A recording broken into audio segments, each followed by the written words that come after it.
This is the inside of the Berlingo here. It's the XTR model, which should be the top of the range, but being the XTR, but there's quite a few options that you could still pick on the Berlingo of this age. And looking here to this side, we can see that the cruise control isn't fitted. Cruise control and speed limiter were an option. There is a bit of an outline there where the cruise control stalk would go. We're going to cut that out. It's very easy to add cruise control, hopefully, in these B9 Berlingos. One of the things to check here is that the instrument cluster will support the speed limiter and cruise control functions. And to do that, just look at the LCD screen in the centre. There should be the outline of cruise control and speed limiter symbols there,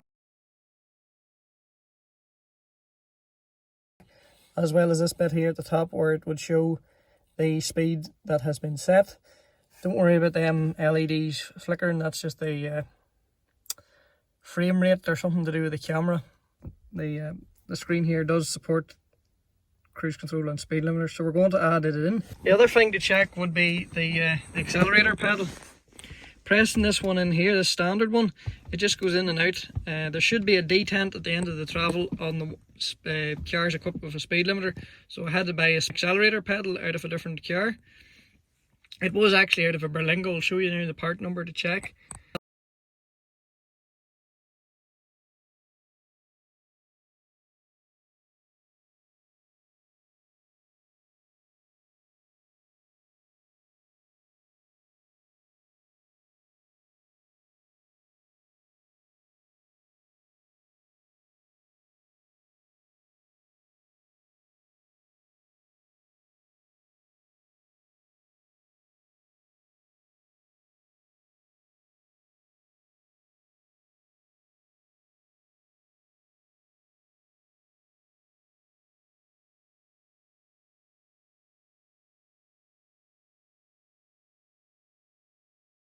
Another thing is to check that there is brake pedal and clutch pedal switches. You can put your head up and under the dash and look for them.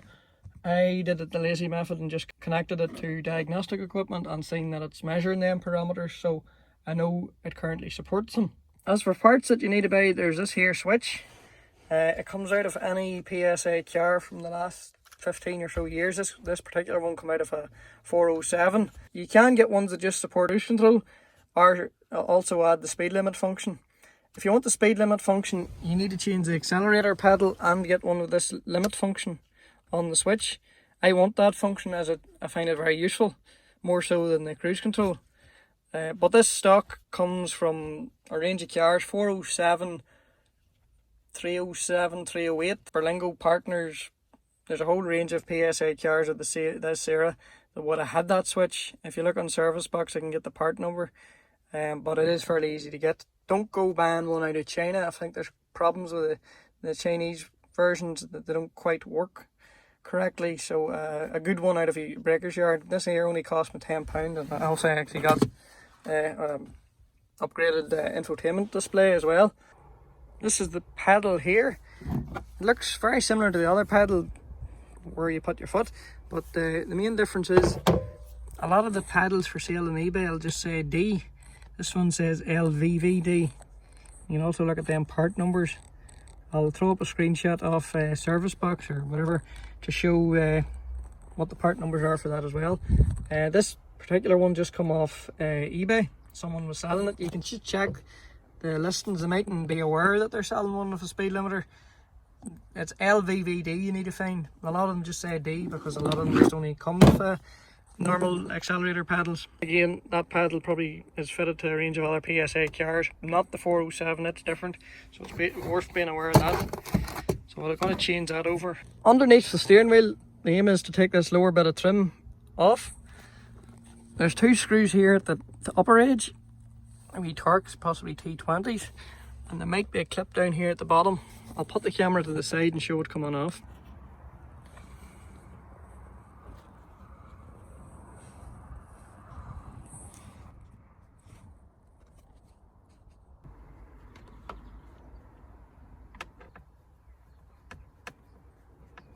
Torx T20.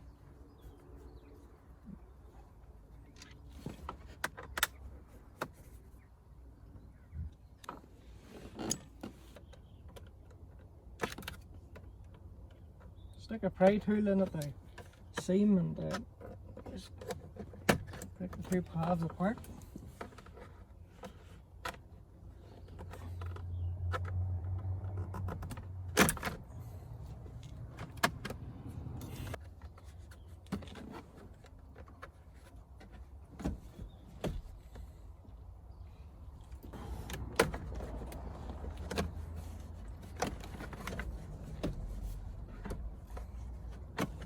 Release the steering wheel brake adjustment thing and jiggle it about.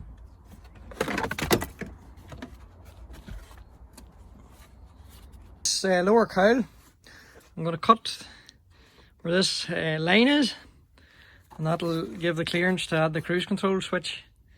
You could go to a scrapyard and just get this whole panel that has already been the cutout, just get that slightly elephant texture to the cut. But once the switch is in place, you won't really notice it. A Dremel like this with a wee cutting disc would be one way to cut it. It's just down here at the lower edge of the cut. The disc might start to leave some strange artifacts. So I think the handiest way to do this is just to heat up a knife, a Stanley knife blade, and to cut it with a hot blade. So I have this map gas, and I think I have a knife here too. Doesn't need to be particularly sharp. Once it's heated up, it'll cut through it.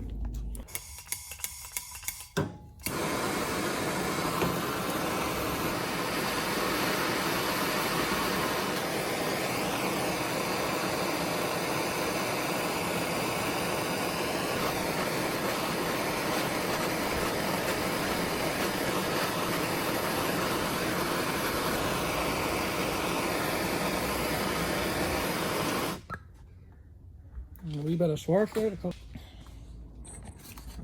That's it, cut out there now. It's not perfection, but once the switch is in over the top of it, you won't really see. You could tidy it up a bit more, sand it down or whatever, but no, it's perfectly adequate for this job. It's worth noting then that, so you've got the two screws here, and then this wee clip. So that just slides into place, and then these two screws go in.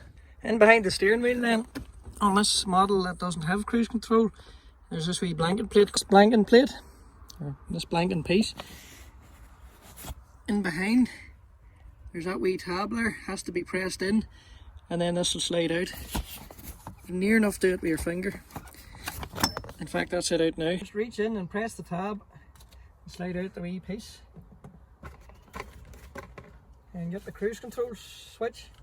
It has the same wee tab at the back to lock into that hole. So the cruise control switch just comes along and slides into the same place. And it'll give a good click. That's it in nice and secure. That's the stock in place now. In behind, the wee tab will have engaged in here. That's it, preventing it from sliding back out again. It's now just a case of reinstalling this lower trim. So just get that wee bit of plastic, that tab, to slide into this bit on the steering column. Slides in through that square hole. Bring that out to its full extent. The steering wheel lock disengaged.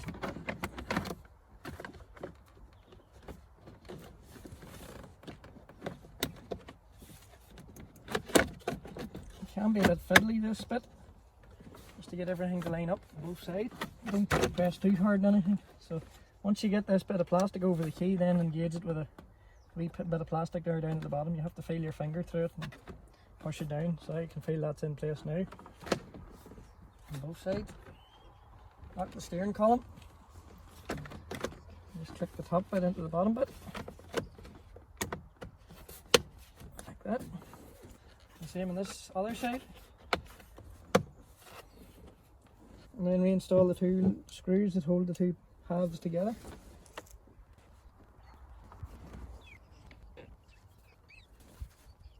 I don't think any lights will come on just yet for the cruise control, but it's worth trying just to see if we can do it without diagnostic equipment. Band called Retmo. Let's see, turn it on.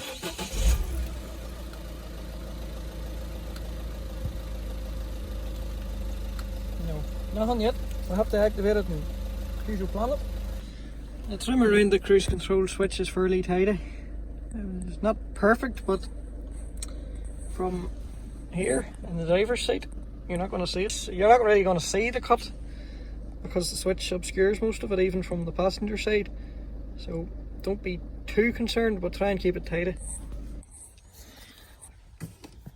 Down here, there's a piece of plastic covering the 3 pedals. And I may as well remove it so that I can show the brake pedal and possibly the clutch pedal. Although for this being a right hand drive, the clutch pedal switch might be on the left hand side of the car. I can't remember. So there's these 3 plastic rivets to remove. Just put a flathead screwdriver in against the centre, pop it out, and then the whole rivet comes out of place.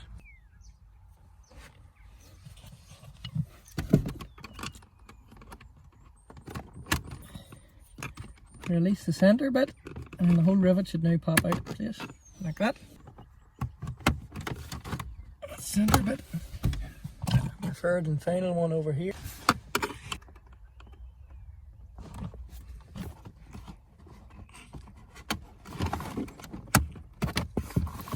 3 rivets removed. Lower trim panel should come out of place,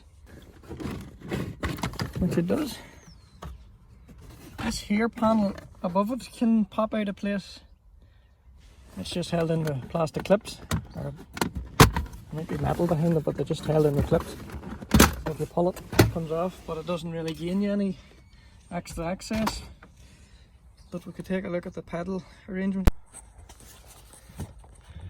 So in here at the top of the pedals, we're looking for the brake pedal switch and the clutch pedal switch.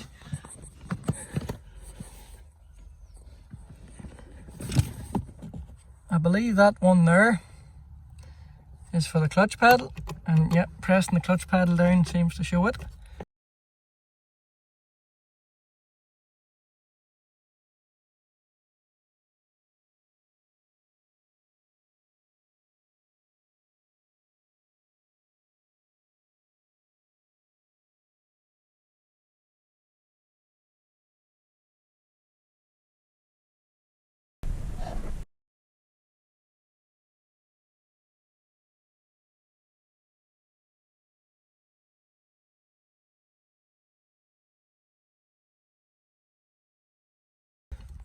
And the brake pedal is most likely on the passenger side. I'll throw up a service box diagram. You would probably just remove that lower panel in the same way. Because this is a right hand drive car, the Citroen and Peugeot put the master cylinder on the left and just run a bar across. So that brake pedal, once you press it down, it moves that linkage, and then that bar transmits the movement across to the other side. Not important in this car, as I know from the diagnostic equipment, that it has the 2 switches in here. And most of the Berlingos should have them. If you're going to use diagnostic equipment, you'll find that out anyhow. So here's the accelerator pedal. It's held in place with 3 10mm nuts. Need a socket to remove them. That's one problem with the Halford's 200-piece socket set. They're a great socket set, but imperial sizes are of no use in these French cars, and the deep 1/4" sockets go up to 9. Like a 10 would be precisely what I need, so I'm using a 3/8. Remove the 3 10mm bolts. 1/2 inch or 3/8 inch is too big. This one here up the top.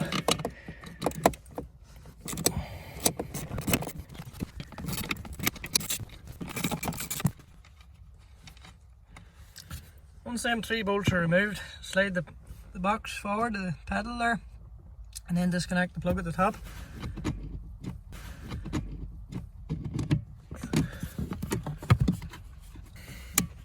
That orange bit slides up. Wee screwdriver in here under it, I believe. Yep. And then slide the connector off and remove the old pedal. That's the part number for the standard accelerator pedal. It doesn't have the detent for the speed limiter function, so be aware of that if you're going to buy a second hand one. Note the letter D. Main distinguishing thing is that wee white area on the back of the pedal. I think that's the detent. spring that deactivates the speed limiter. The standard pedal doesn't have it. Just fit this new pedal. Connect the connector first,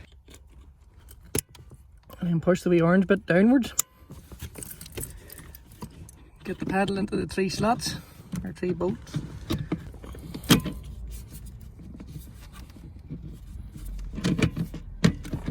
Once it's in them, then put the nuts back on.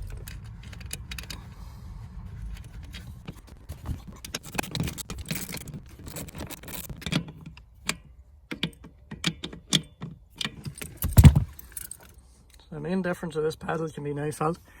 When you bring it to the end of its travel, there's a detent.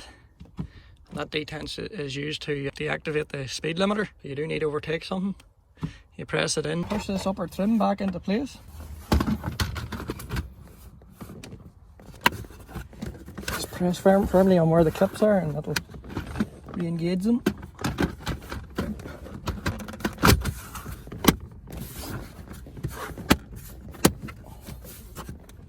That bit of trim in place, and the next part is this lower trim.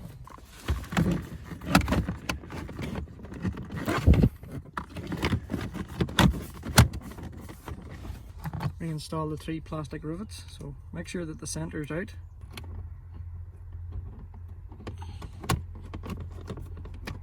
And push it into place and press the centre and then it'll click like that. And do the same with the other 3.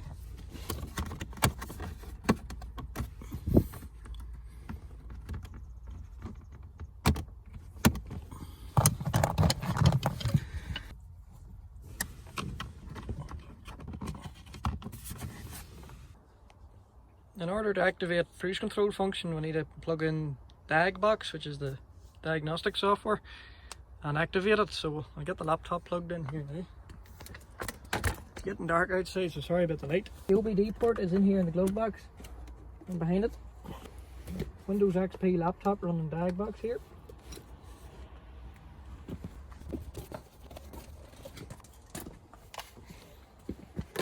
Plug that into the machine, into the jar.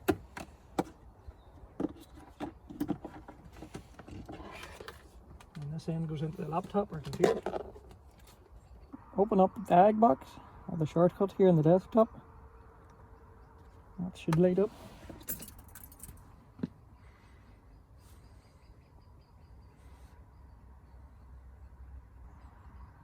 Select Citroen, and then we'll select Berlingo, which is down here at the bottom. And this is the B9. Pictures will help too. Please connect the VCA. So make sure it's firmly plugged in. The green light should light up on this wee part of the diagnostic machine.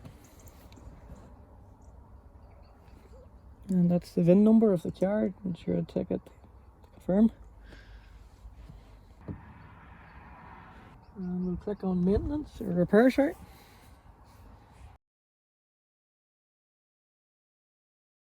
Built-in systems, and we'll open that up.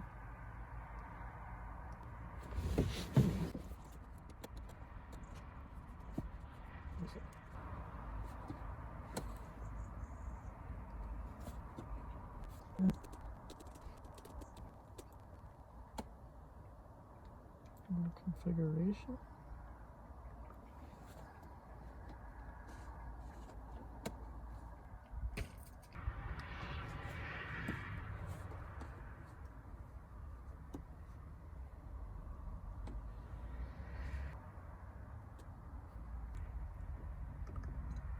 How is that possible?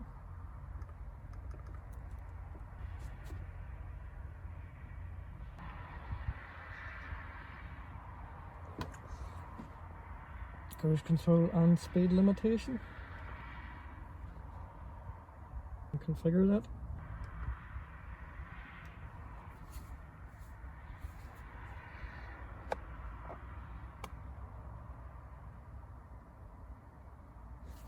Configuration carried out.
Now when I turn the ignition on and start the car, the extra lights should appear. So that's it in speed limit function. That's it off. That's the cruise control. I'll just turn on the engine now. Speed limiter off, and the cruise control. So there's them two functions working, and take the car and run down the road to see if it works. Now then, while driving, if I flick the switch to the up position, that turns on the speed limiter. It's defaulting to the previously set setting there, so it's at 30 miles an hour. I'll press the up button and bring it up to 40 miles an hour, and then the button on the end with the pause symbol, I have to press that in and that'll activate it. So that's it now on, and if I accelerate the car, it'll now be unable to go past 40 miles per hour, and there it is. It's stopped at 40 miles an hour. It's particularly good when driving through a town. You've either got a 30 or a 40 mile an hour speed limit, and when you've it set, you don't have to worry about the Audi tailgating you from behind. You know that you're just sitting at 40 miles an hour, 30 miles an hour, and just leave it set. So I'll not do it here, but if you want to overtake something or bypass the speed limiter, you press the button on the end of the stalk, but at times it can be that you need the acceleration instantly, and that's why there's the detent on the accelerator pedal now to bypass the speed limiter. Do the obligatory wave. So now I'm doing 40 miles an hour in third gear, and the car won't go past that, but if I press the accelerator pedal flat to the floor, I can feel the detent, and then it'll accelerate above that. The screen flashes to say that I'm exceeding the speed limiter.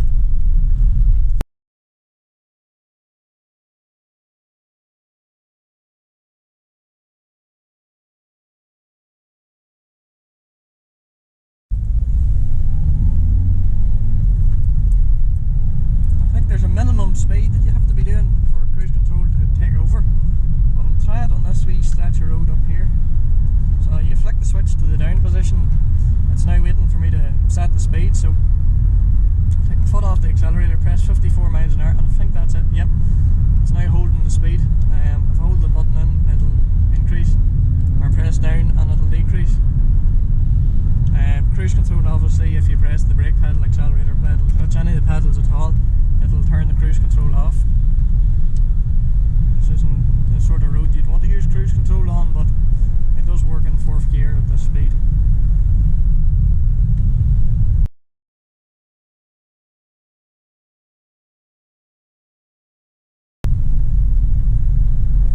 Again, to set the speed limiter, flick the switch to the up position.